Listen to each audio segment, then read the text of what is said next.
Class 11th के सभी विद्यार्थी ध्यान दें। आज की इस क्लास के अंतर्गत एमपी बोर्ड की तरफ से 2025 का ब्लूप्रिंट जारी किया गया है, ताकि सभी स्टूडेंट अपनी एग्जाम की तैयारी इसी के अकॉर्डिंग ही करें। तो इस ब्लूप्रिंट को हम अच्छे से समझेंगे, बहुत ही इम्पोर्टेंट है आपके लिए। वीडियो में लास्ट तक बने रहें ताकि आप अच्छे से इसको समझ सकें। तो बिना किसी देरी के हमारे प्रश्नों की ओर हम बढ़ते हैं। हमारे इस जो लेसन है इनकी तरफ हम बढ़ते हैं। तो ये आपका यहाँ पे यूनिट वाइज सिलेबस दिया गया है और यूनिट वाइज अलॉटमेंट है आपका ऑफ मार्क्स। ऑब्जेक्टिव टाइप है और एक एक अंक के हैं ये, और number of question marks wise दिया गया है आपको। टोटल क्वेश्चन आपके दिए गए हैं। तो यहाँ पे 1 नंबर, 2 नंबर, 3 और 4 नंबर वाले प्रश्न आपसे किस तरह से पूछे जाते हैं उसकी संख्या भी यहाँ पे दी गई है। तो शुरू करते हैं। ये आपका सेक्शन ए है, जिसमें आपको रीडिंग स्किल्स पूछा जाएगा आपसे। इसमें 14 नंबर के क्वेश्चन रहेंगे। तो पहला है अनसीन पैसेज, ये 10 नंबर का है आपका। तो जो पैसेज आपसे पूछा जाएगा वो एक पैसेज रहेगा 10 नंबर का, जिसमें एक एक अंक के ऑब्जेक्टिव आपसे पूछे जाएंगे। तो आपको क्या करना है, इसमें से अनसीन पैसेज है उनको कंप्लीट करना है। 10 नंबर का है ये। तो आपसे एक एक नंबर के 10 ऑब्जेक्टिव पूछे जाएंगे एक पैसेज के द्वारा। तो इसलिए आप पैसेज को कंप्लीट करें। बाकी 2 नंबर का प्रश्न नहीं आएगा और ना ही 3 नंबर का और ना ही 4 नंबर का। इस तरह से कुल प्रश्न आपका एक पूछा जाएगा। बाकी प्रश्नों को कंप्लीट नहीं करना है, केवल आपको एक पैसेज ही यहाँ पे पढ़ना है। अगले लेसन की ओर हम बढ़ते हैं। तो ये आपका दूसरा है note making, title plus notes, 4 number का है, जिसमें से ऑब्जेक्टिव नहीं आएंगे आपके, ना ही 2 नंबर का प्रश्न ना ही 3 नंबर का। 4 नंबर का आपको एक पैसेज दिया जाएगा जिसमें से आपको टाइटल लिखना है और नोट्स बनाना है। तो आपको नोट्स के 3 नंबर मिलेंगे और एक टाइटल है उसका 1 नंबर आपको मिलेगा। तो इस तरह से इसमें से आपको कुछ भी नहीं पढ़ना है, केवल 4 नंबर का एक क्वेश्चन आपको कंप्लीट करना है, जिसमें आपको नोट्स लिखने हैं और एक टाइटल बनाना है। तो अच्छे से समझ में आया होगा। अगला है नोटिस एडवर्टाइजमेंट पोस्टर। ये भी आपका सेक्शन बी का ये आपका राइटिंग स्किल है 12 मार्क्स का, जिसमें से आपको नोटिस एडवर्टाइजमेंट और पोस्टर तैयार करना है। तो 4 नंबर का पूछा जाएगा। तो इसमें ऑब्जेक्टिव भी नहीं रहेंगे, ना ही 2 नंबर का प्रश्न और ना ही 3 नंबर का। केवल 4 नंबर का आपको एक प्रश्न यहाँ पे कंप्लीट करना है। नोटिस एडवर्टाइजमेंट और पोस्टर कोई भी एक क्वेश्चन आपको देखने को मिलेगा। तो इस तरह से आपको कंप्लीट करना है। समझ में आपको अच्छे से आया होगा। ब्लूप्रिंट आपकी मदद करता है एग्जाम में।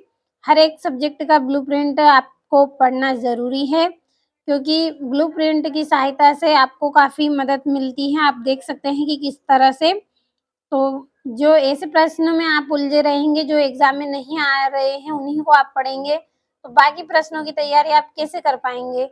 तो वही आप पढ़े जो आपके लिए जरूरी है। तो समझते हैं आगे हम। अगला है आपका लेटर राइटिंग फॉर्मल इनफॉर्मल, यानी कि औपचारिक और अनौपचारिक जो लेटर हैं आपके उन्हीं को आपको पढ़ना है। तो 4 नंबर में आएगा। तो लेटर में कोई ऑब्जेक्टिव भी नहीं होते हैं और ना ही 2 नंबर में पूछे जाते हैं और ना ही 3 नंबर में, ये केवल 4 नंबर का रहता है।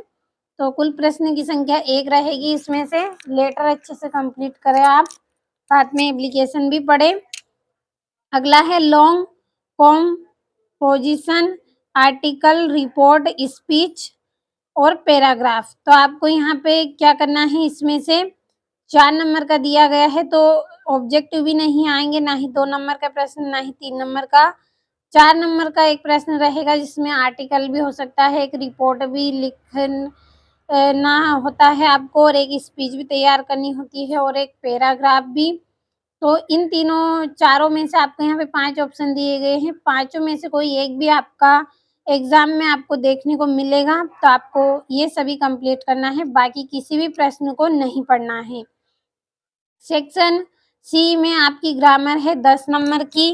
तो किस तरह से है सेंटेंस करेक्टिव फिल अप करना है आपको, यानी कि जो सेंटेंस के रूप में आपके रहेंगे, जो सेंटेंस दिया जाता है डेड डेश करके जिसमें एक सही वर्ड भरना होता है, तो फिलअप करने हैं आपको। 5 नंबर दिए हैं इसको।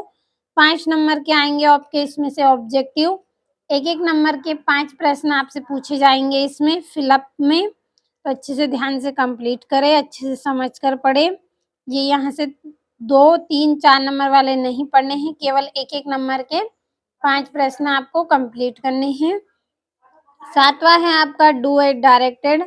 ये भी आपका 5 नंबर का है, तो इसमें भी आपको 5 प्रश्न देखने को मिलेंगे। 5 प्रश्न आपसे पूछे जाएंगे एक-एक नंबर के। तो ऑब्जेक्टिव कितने रहेंगे आपके?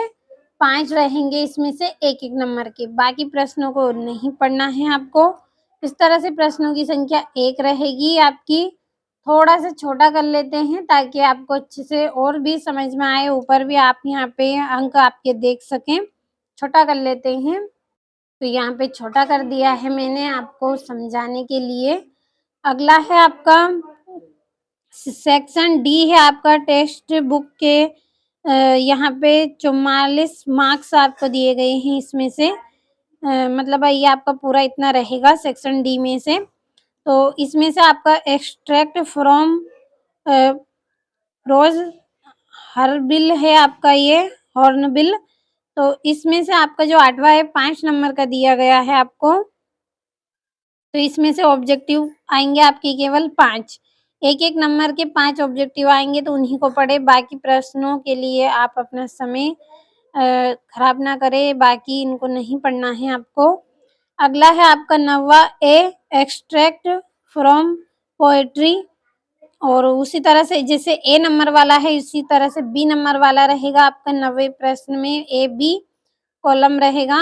तो उसमें से आपको जो ए वाला है इसमें से आपके 3 नंबर के ऑब्जेक्टिव आएंगे, बाकी को नहीं पढ़ना है आपको। उसी तरह से जो आपका बी नंबर वाला है इसमें से 4 आएंगे आपके ऑब्जेक्टिव, बाकी प्रश्नों को आपको नहीं पढ़ना है। कुल प्रश्न की संख्या 1 है। तो जो 9वां प्रश्न है इसमें 2 कॉलम हैं आपके ए बी। तो पहला ए वाला आपका 3 नंबर का है और जो बी वाला है वो आपका 4 नंबर का है। तो इसी के अनुसार पढ़े, बाकी प्रश्नों को नहीं पढ़ना है।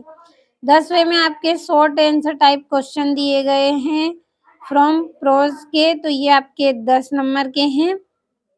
ऑब्जेक्टिव इसमें से आपसे नहीं पूछे जाएंगे। आपके 5 प्रश्न आएंगे इसमें से 2-2 नंबर के। 5 प्रश्न आएंगे 2-2 नंबर के। तो केवल उन्हीं प्रश्नों को पढ़े जो 2 नंबर में पूछे जाते हैं, बाकी प्रश्नों को आपको नहीं पढ़ना है। तो 3 और 4 वाले नहीं पढ़ने हैं, कुल प्रश्न 1 रहेगा। इसी तरह से 11वां प्रश्न है आपका, इसमें भी शॉर्ट आंसर टाइप क्वेश्चन करने हैं आपको पोएट्री के। 6 नंबर इसको दिए गए हैं, ऑब्जेक्टिव नहीं आएंगे, केवल 3 प्रश्न रहेंगे 2-2 नंबर के। 3 प्रश्न 2-2 नंबर के। 2-2 नंबर के कितने प्रश्न आएंगे? 3 प्रश्न आएंगे। तो केवल उन्हीं प्रश्नों को पढ़े, बाकी 4 और 5 नंबर में पूछे जाने वाले प्रश्नों को नहीं पढ़ने हैं आपको। 12वां है वो भी इसी तरह का है आपका। तो ये आपका 4 नंबर का दिया गया है, ऑब्जेक्टिव नहीं आएंगे, केवल 2-2 नंबर के 2 प्रश्न रहेंगे। 2-2 नंबर के 2 प्रश्न पढ़ने हैं, बाकी 3 और 4 वाले प्रश्नों को नहीं पढ़ना है। 13वां है, ये भी लॉन्ग आंसर टाइप क्वेश्चन दिए गए हैं आपको। ये 6 नंबर का है, ऑब्जेक्टिव नहीं आएंगे, केवल प्रश्न ही आएंगे। तो 2 नंबर के नहीं आएंगे, 3 नंबर के 2 प्रश्न पूछे जाएंगे। तो इनके अंक कितने हो जाएंगे? आपके 6 हो जाएंगे। 2 प्रश्न आपसे पूछे जाएंगे 3-3 नंबर के। तो ऐसे प्रश्नों को पढ़ें जो 3 नंबर में पूछे जाते हैं। 4 नंबर वाले नहीं पढ़ने हैं और ऑब्जेक्टिव में भी अपना समय व्यर्थ नहीं करना है आपको। 14वां है long answer type question from poetry. ये आपका 3 नंबर का है, तो इसमें से भी ऑब्जेक्टिव नहीं आएंगे, ना ही 2 नंबर का प्रश्न। 3 नंबर का आपसे केवल 1 प्रश्न इसमें से पूछा जाता है। कितने? 3 नंबर का 1 प्रश्न पूछा जाता है, तो उसी को पढ़े, बाकी प्रश्नों को नहीं पढ़ना है। अंतिम है लॉन्ग आंसर टाइप क्वेश्चन ये भी आपका 3 नंबर का रहेगा, ऑब्जेक्टिव नहीं आएंगे, केवल 2 नंबर वाला भी नहीं आएगा, केवल 3 नंबर का एक प्रश्न आएगा, बाकी प्रश्नों को नहीं पढ़ना है। इस तरह से कुल प्रश्न आपके 16 रहेंगे और 80 नंबर के रहेगा आपका पूरा पेपर। तो यह जो ब्लूप्रिंट है किस तरह से आपकी मदद करता है एग्जाम की तैयारी में, आप अच्छे से समझ गए होंगे।